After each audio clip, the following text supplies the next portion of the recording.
नमस्कार मित्रों, मैं हूं रविंद्र कुमार और एक बार फिर से उपस्थित हूं एक नए टॉपिक के साथ। और हमारा आज का टॉपिक है सीसी अर्थात सतत एवं व्यापक मूल्यांकन, और जिसे हिंदी में कहते हैं कॉन्टिन्यूस एंड कॉम्प्रिहेंसिव इवैल्यूएशन। और ये इवैल्यूएशन का काफ़ी महत्वपूर्ण टॉपिक है और बीएड में इसकी उपयोगिता बहुत ही अनिवार्य है।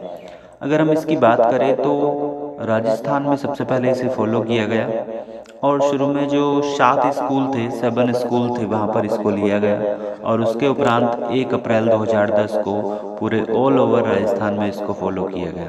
तो इसको जानने की कोशिश करते हैं इसमें है क्या। और जैसे कि आपको दिख रहा होगा या इसके नाम से ज्ञात हो रहा होगा कि दो टॉपिक से मिलके बना है, यानी कि दो शब्दों से मिलके बना है। सतत, जिसे हिंदी में कहते हैं हम और अंग्रेजी में कहते हैं कॉन्टिन्यूअस, और दूसरा वर्ड है, दूसरा शब्द है कॉम्प्रिहेंसिव, और जिसे हिंदी में कहते हैं व्यापक। तो दोनों ही वर्ड का मीनिंग आप लोग समझते होंगे, जानते होंगे।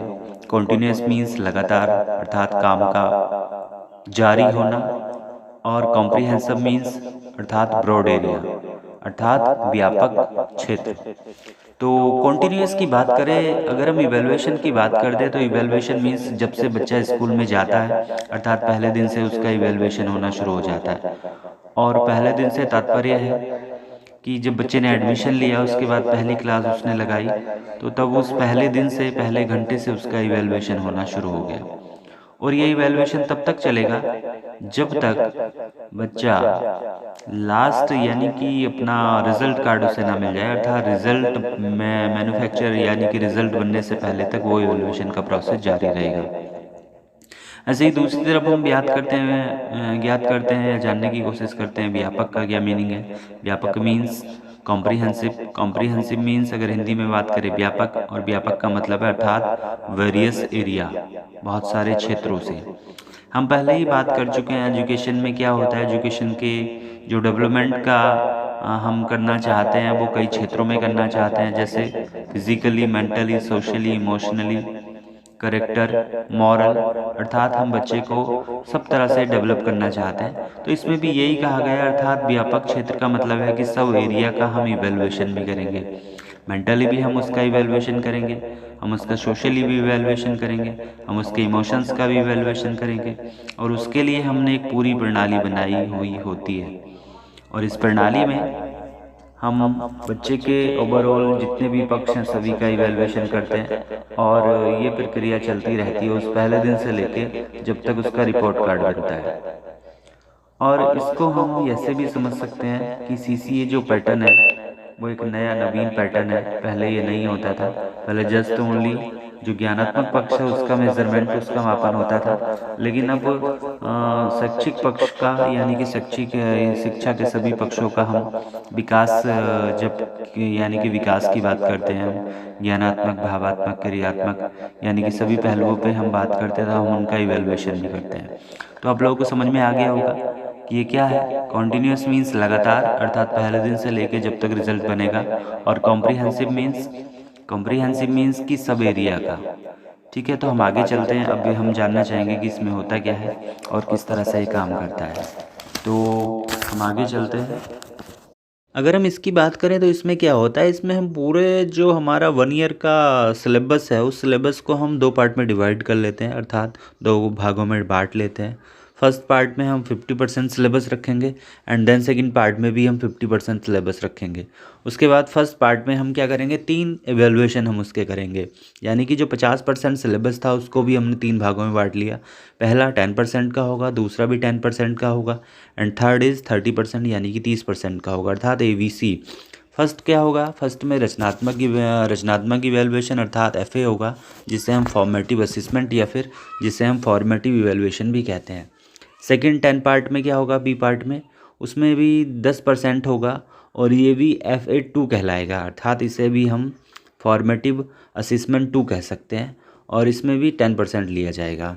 आगे चलते हैं नंबर 3 पे, जो होगा नंबर सी पे। उसे हम फॉर्मेटिव इवैल्यूएशन नहीं कहेंगे, उसे हम समेटिव इवैल्यूएशन कहेंगे, अर्थात वो सेशन वाला लास्ट का होगा।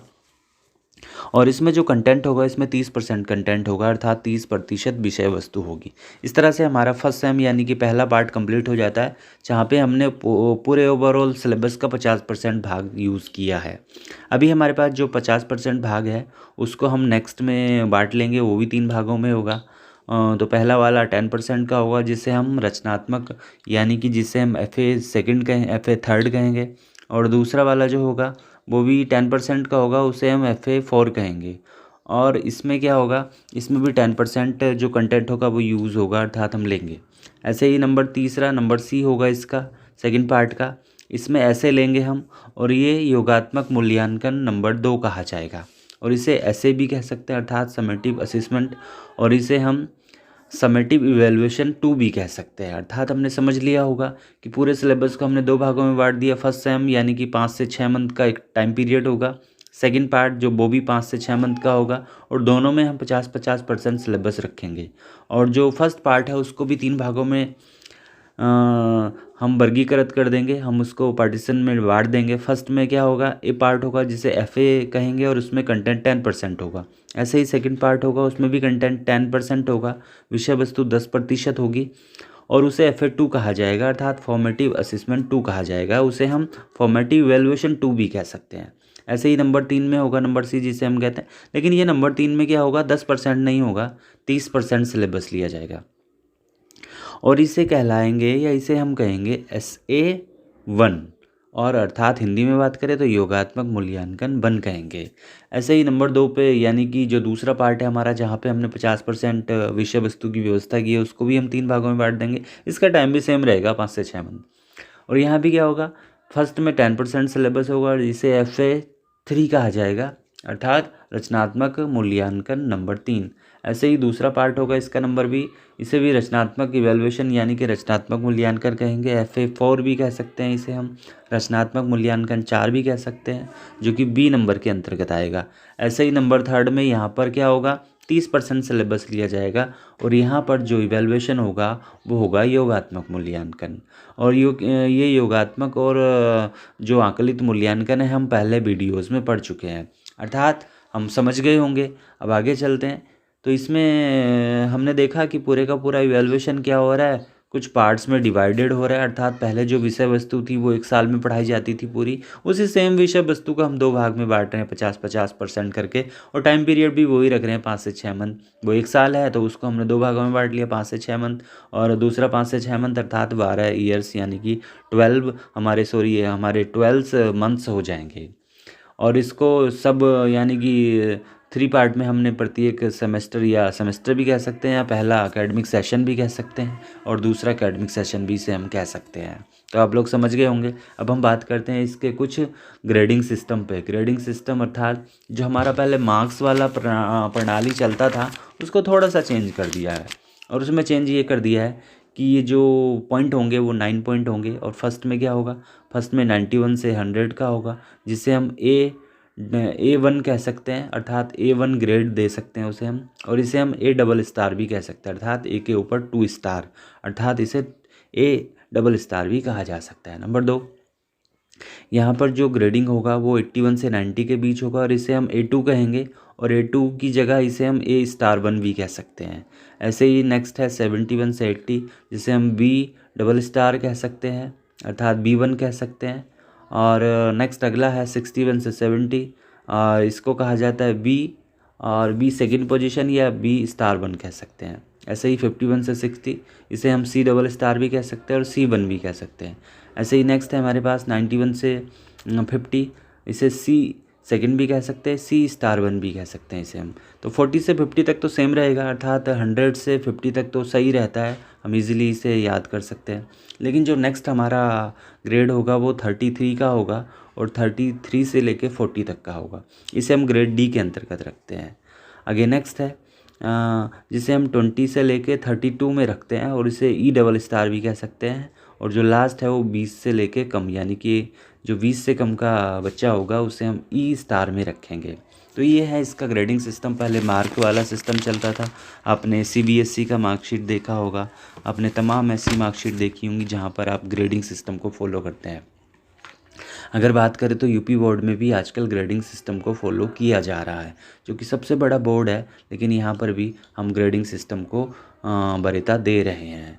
आगे हम बात करते हैं इसके जो कुछ तत्व हैं और कौन कौन से इसके उद्देश्य हैं, उन उद्देश्यों की चर्चा करेंगे। तो हमारे पास कुछ इसके उद्देश्य भी हैं, जैसे हमारे पास पहला उद्देश्य है छात्रों की वृद्धि तथा विकास में सहायता करना। वृद्धि मीन्स अर्थात उनमें कोई भी वृद्धि करना, उनके ज्ञान में, उनके विकास में, उनकी किसी भी ओवरऑल परफॉर्मेंस में वृद्धि करना और उसमें इंक्लूड करना, उसमें का डेवलपमेंट करना, ये भी इसका उद्देश्य है। अर्थात सीसी के थ्रू हम देखेंगे, रोज़ रोज़ का चेकअप करेंगे, हम उसे प्रत्येक क्षण हम उसको चेकअप करेंगे, हम उसका असेसमेंट करेंगे, हम उसका मेज़रमेंट करेंगे, हम उसका ऑब्जर्वेशन करेंगे।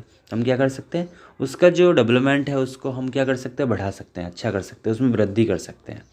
अर्थात हम उनकी परफॉर्मेंस में क्या कर सकते हैं, वृद्धि कर सकते हैं या उनमें डेवलपमेंट कर सकते हैं। आगे नेक्स्ट है छात्रों के अर्जित ज्ञान को जांचना। अर्थात इसके थ्रू हम क्या कर सकते हैं, स्टूडेंट ने जो लर्निंग किया है, जो नॉलेज को गेन किया है, उस गेन नॉलेज को भी हम जांच सकते हैं। नेक्स्ट अगला है छात्रों में विकास में आने वाले अवरोधों का बोध करना। अर्थात जो बैरियर्स आते हैं, जो अवरोधन आते हैं, जो बीच बीच में उन्हें आगे बढ़ने से रोकते हैं, तो उनका बोध भी इसी से होता है, उनका ज्ञान भी इसी से होता है। अर्थात छात्र को जब हम उनका चेकअप कर रहे हैं, उनका मेज़रमेंट कर रहे हैं, उनकी टेस्ट ले रहे हैं, उनकी परीक्षा ले रहे हैं, तो हमें आने वाले अवरोधों का पता लगेगा। और हम जानते हैं कि एसए से भी करते हैं और एफए से भी करते हैं। तो एफए मीन्स फॉर्मेटिव असिस्मेंट से भी हम करते हैं और समेटिव असिस्मेंट से भी करते हैं। तो कभी कभार समेटिव में पता लगता है, कभी कभार हमें फॉर्मेटिव में पता लगता है। तो दोनों हो रहे होते हैं तो हमें पता लग जाता है कि भाई कौन कौन से बैरियर्स हैं, कौन कौन से अवरोधन हैं, तो उनका पता लगता है। ऐसे ही अगला है शिक्षण अधिगम को प्रभावशाली बनाना। आप सभी जानते होंगे शिक्षण अधिगम प्रक्रिया क्या है, बहुत ही महत्वपूर्ण प्रक्रिया है। अगर शिक्षण अच्छा होगा तो अधिगम भी अच्छा होगा, और दोनों चीज़ें बढ़िया होंगी तो क्या होगा, टीचिंग लर्निंग इफेक्टिव होगा, बढ़िया होगा। और जब हम उसका आकलन ही नहीं करेंगे, हम उसका मेजरमेंट ही नहीं करेंगे, हम उसका इवेलुएशन ही नहीं करेंगे, तो हमें कैसे पता लगेगा कि हमारा शिक्षण अधिगम प्रभावशाली हुआ है। तो जांचने से ही पता लगेगा। अब जैसा भी हमें पता लगता है तो हम उसको अच्छा बनाने का प्रयास करते हैं। अगर अच्छा है तो उसे और अच्छा बनाते हैं, और ख़राब है तो उसे अच्छे की तरफ लेके जाते हैं। अर्थात हम सकारात्मक की तरफ उसे लेके जाते हैं। अगर ख़राब हुआ होगा तो भी उसे हम बेहतर बना सकते हैं, अगर हम भली प्रकार से उसका इवेलुएशन करेंगे। तो सीसीई के थ्रू जो इवेलुएशन का प्रोसेस बहुत अच्छा हो जाता है, बढ़िया हो जाता है, और इससे हम टीचिंग लर्निंग को इफेक्टिव भी बना सकते हैं।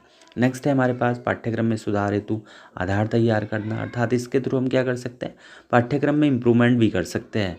अर्थात हमें लगता है कि बार बार जो रिज़ल्ट आ रहा है प्रतिभाशाली छात्र का, वो भी अच्छा नहीं आ रहा है, और हम पढ़ा भी ठीक रहे हैं, तो ऐसा भी हो सकता है कि पाठ्यक्रम उतना अच्छा ना हो, तो उसको हम क्या कर सकते हैं, चेंज कर सकते हैं, उसको मॉडिफाई कर सकते हैं, उसको बेहतर बना सकते हैं। जैसे आप देख रहे होंगे कि आजकल बहुत सारे ऐसे कोर्स हैं जो क्या हो गए हैं, 1 साल से 2 साल के हो गए हैं, और जो 3 साल के कोर्सेज थे वो 4 साल के हो गए। तो क्या है, उस करिकुलम को चेंज करने का आधार तैयार भी करता है। नेक्स्ट है अगला शैक्षिक उद्देश्यों का बोध करना। इससे हमें ये भी पता लगता है कि शैक्षिक उद्देश्यों को हमने कहाँ तक अचीव किया है, कहाँ तक प्राप्त किया है, और इन उद्देश्यों के ज्ञान से ही हम अच्छे से पता लग पाता है। तो ये था हमारा आज का वीडियो, जिसमें आपने देखा कि सीसी क्या होता है और ये किस तरह से इसका हम पार्ट में किस तरह से डिवाइड करते हैं और इसके उद्देश्य क्या क्या होते हैं।